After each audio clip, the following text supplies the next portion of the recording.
kulanti wacan oo wanaagsan akhyaarta ina dhageysanaysaa halkani waa la soco channel maantana su'aasha aan isweydiinayno waxay tahay lacag inteedan ayay dawladda Kenya ka heshaa dalka Soomaaliya walaal halkani waa la soco channel fadlan like gare page-ka la soco waxaan idin soo gudbin doonaa macluumaad muhiim ah oo la xiriiro xagga bulshada taariikhda ummadda Soomaaliyeed iyo xagga ganacsiga iyo dhaqaalaha cilmiga psychology-ga iyo sida aad naftaada ku dhisi lahayd iyo arrimo ku saabsan caafimaadka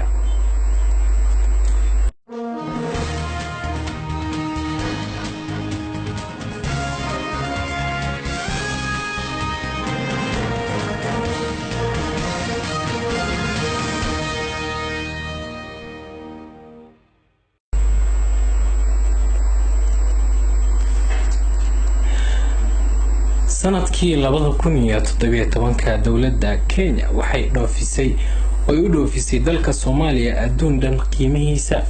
10 bilyan waa 10 bilyan iyo 710 milyan korukaca dhoofka badeecada Kenya ee dalka Soomaaliya waxaa sabab u ahaa markii xayiraadda laga qaaday jaadkii loo dhoofin jiray wadanka Soomaaliya dakhliga Kenya ka soo galay badeecadii ay u dhoofisay Soomaaliya wuxuu kor u kacay 33.5% sanadkii 2017 nuskiisii hore oo keli ah kaasoo ka dhigayo Soomaaliya inay tahay dalka saddexaad ay Kenya ka hesho dakhli intaas dhan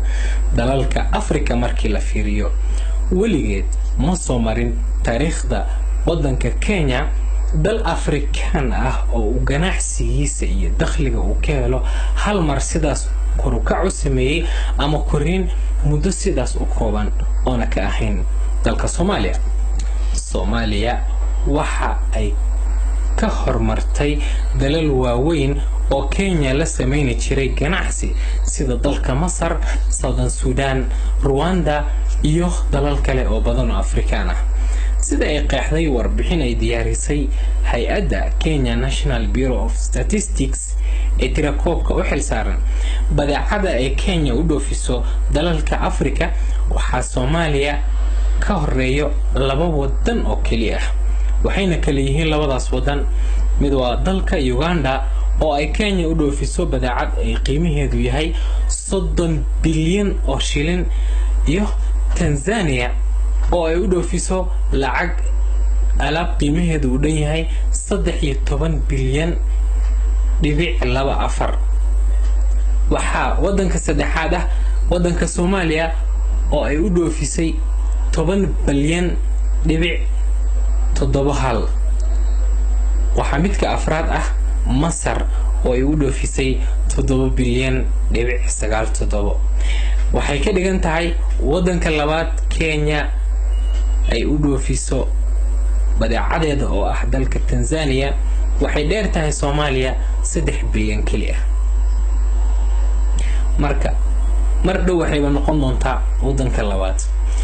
xisaabtan waxay u badan tahay badeecada lagu qaado diyaaradaha ee ma jirto tirakoob rasmi ah oo laga hayo alaabta barmoodada lagu galiyo dalka Soomaaliya ee ka gasho xadka dheer ee labada wadan ay wadaagaan laakiin si nasiib daro Soomaalida waxaa laga qaadaa dollar iyo lacag adag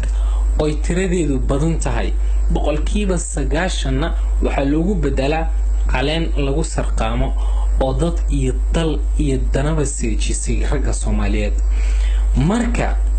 marka dambana musqusha la geeyo lacagtaasi warshado laguma soo gato kombiyuutar laguma soo bedesho waxbarasho iyo buugaag cilmi laga barto laguma soo bedesho ee caleenti sida ariga aan daaqi jirnay baa lagu soo bedeshaa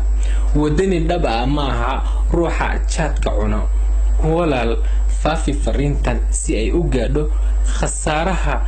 ummadda Soomaaliyeed ka soo gaadho arrimaha jaadka meel kasta walaal u gaadhsi midda kale canshuurta ha kala bakhiilin inaad siiso dowladda federaalka Soomaaliya waayo dowlad ayaa dowlad kale la xisaabtami karto dowladdaada xooji soo celi sharafta ummadda iyo dowladdaadii oo dowlad tayo leh si ay u noqoto lacagtaasi waa mid laga qaado koonfurta Soomaaliya waxaan soo gudbin doonaa lacagta dollarka ah ay Somaliland ku qubto dalka Ethiopia oo ay ku soo gadato jaadka adiga yaabi doonto ee nala soco waadna mahadsantihiin ha iloobin inaad subscribe garayso kanaalkeena YouTube-ka oo asna la dhaho la soco